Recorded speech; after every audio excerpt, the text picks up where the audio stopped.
Howdy folks, welcome back to the Ratings Wars. This is episode 4. As you can see right here, we did actually end up picking up our free pack from the manager tasks that we left off the last episode with. It was glitched, it was bugged. You have to go into one of these screens and click on the manager tasks, but it's not always there for you to actually click on. They usually replace it with the team of the week or the packs that they've got out. So you literally have to come out of Ultimate Team, keep going back in until that tile's there for you to click on. We open the pack and we get absolutely nothing. We think we pull the Beast Jeremy Aliadier there when I see a French player from FC Lorient, but it's not Aliadier. We pick Abu Diaby and Bonaventura, and then we find out that you can't actually put these players on the market, and I'm pretty sure it wasn't always like this. I remember right at the start of FIFA, my free player pack that I got from the manager tasks, I was able to sell the players and put them on the market. I don't remember EA blocking you and making this pack unsellable. Anyway, you can see there we pick up some of the contracts, we pick up some of the consumables. Always useful to have lying around the club, obviously, when we've only got 1k coins and we can't really afford to go out and waste them on any injuries or any morale or chem cards or whatever.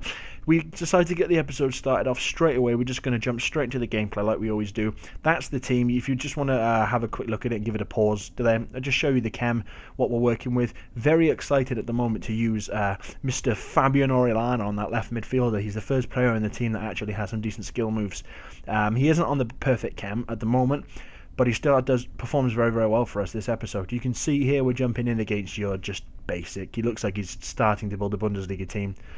German Bundesliga team there, looking to build up some of the chemistry. He's got he's got a lot of players out of chemistry there, so it should be a pretty easy episode for us. This first match is hugely entertaining. A lot happens. There's a hell of a load of goals. It's a fantastic gameplay to watch, so bear with me. I might stumble a bit on some of the commentary because there's a lot of goals going on here. You can see this guy doesn't want to get the game started, so we kick off yeah, nothing happens. You can see there from the match ratings, no one, the only two players left are Defendi and Gunter, and they don't achieve a 7.5. You can see there we pick up a 0-0, and we decided to just jump straight into the next game because it was a 0-0 draw, one of the most boring games I've ever played. We pick up a point and nothing happened. We jump into this game. He's got Lesti in the left wing up front.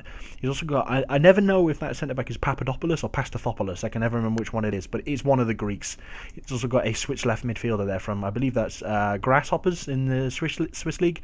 Anyway, Onwu picks up the ball here. Lovely reverse ball. Lovely threaded slide rule reverse ball there to Exposito. On his weak foot, we know this boy's got a foot like a traction engine. Absolutely pings it into the top corner there. The best corner. Defendi picks up the ball here. In midfield, and he threads it through to Q, threads it through to Onwu. Onwu beats the last defender, threads another reverse David Silva pass into Q. We realise the boy's left-footed just at the last minute. I was about to hit it with his right. We realise he's actually got a poor right foot, shift it onto his strong foot, and when you've got an on-rushing bronze keeper and you're on the strong foot finesse into the far corner, there isn't really much chance that you're going to miss that. 2-0 up in the 38th minute, feeling very good, feeling much better about this gameplay after we just played one of the most boring, sleep-inducing games I've ever had on FIFA. Rolls into Exposito, he turns, he shoots, it's parried out by the keeper. We think about the bicycle kick, but Q neither has the ability, the agility, or the flair trait to pull it off. We notice Defendi's there, he's quite easy to spot, the man with the ponytail. We thread it off to him, we want him to upgrade, so we play it into him, and it's now 3-0 at half-time, and you can see there one of the most one-sided stats you'll ever see. 14 shots on target to 0. I'm absolutely dominating this guy. I was feeling a bit sorry for him because at this point you can see here he pauses and he practically gives up. He puts his controller down. A lot of the time, the second half, I've edited quite a lot of it out. I've just shown you the goals because he wasn't really playing, to be honest with you. And usually in this situation, I would just do the same. I'd pass it back to my keeper and I'd just put my controller down and wait to 90th minute. I wouldn't pile on the misery for him. But in this instance, when I want players to get upgraded, I'm going to score as many goals as I can. We've cut inside here with Orellana. Lovely heel-to-heel. A completely unnecessary roulette. Didn't even need to do that. But we take the shot and fires it into the far corner. I was quite happy with that goal. Couple of skill moves. I'm not the greatest skiller, to be honest with you. I only know how to do 3 or 4. Fake shot is the one you see me do most often. It's not even that effective this year. So I was quite happy with that. Our man Porto, one of the First ever player that was upgraded in the team, slots through to Exposito. He tries to take the finesse, doesn't work, keeper parries, it falls back out to Fabian Orellana, and he's actually got pretty decent reactions and positioning on his card, so he was in the right place for us. Running down the left wing, Raul Garcia, it's now 5-0 up in the 75th minute. First time Exposito on that weak foot traction engine of his and smacks it into the far corner. I was very, very happy with that goal. Probably the best one we've scored so far in the ratings wars. It's now 6-0 in the 76th minute, but I'm going for the kill, and you know what I'm going for. If you've watched this series, if you know the rules, you'll know I'm searching for that hat-trick, for that free player upgrade. Exposito, and as soon as it comes to him, I don't think about, even for 1 second, passing it to anyone else. We need to score with Exposito, and we do. 81st minute, every single goal's been scored with Exposito's weak foot, and I'm beginning to think that I might actually be wrong here, and he might be left-footed, because he's got a fantastic left foot.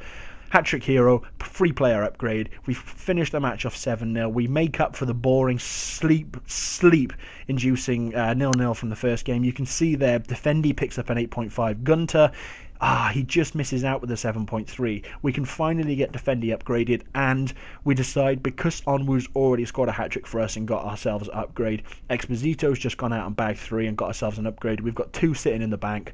We're going to use one on Gunter. It's been quite a few games now. I'm just going to wait for the record to come up. Yeah, 6 wins, 4 draws. It's been 10 games and Gunter hasn't achieved that 7.5. I've given him enough time. We're going to use one of the free player upgrades just to get him out of the team, basically. You can see there for the CDM spot, we pick up the Nigerian Aziz. He's actually obviously a chem upgrade on Defendi, but Defendi's a much better player. I was actually quite disappointed with Aziz, which is why we not hold on to him for too long.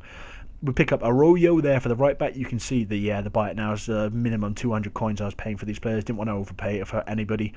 And we jump off the transfer market into the squad. And lads, this, for the first time, we actually have ourselves a full 100 chem team completed.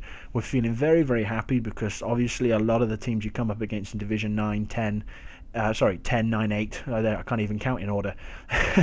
They're low on chem, and they're also low on quality. So if you can rock up with a 100 chem team, you've pretty much given yourself a 2-3-0 lead before the game's even begun. You can see that's the completed team. That's how this episode's going to end, guys. Thank you for the support so far. I'll see you next time. Take care.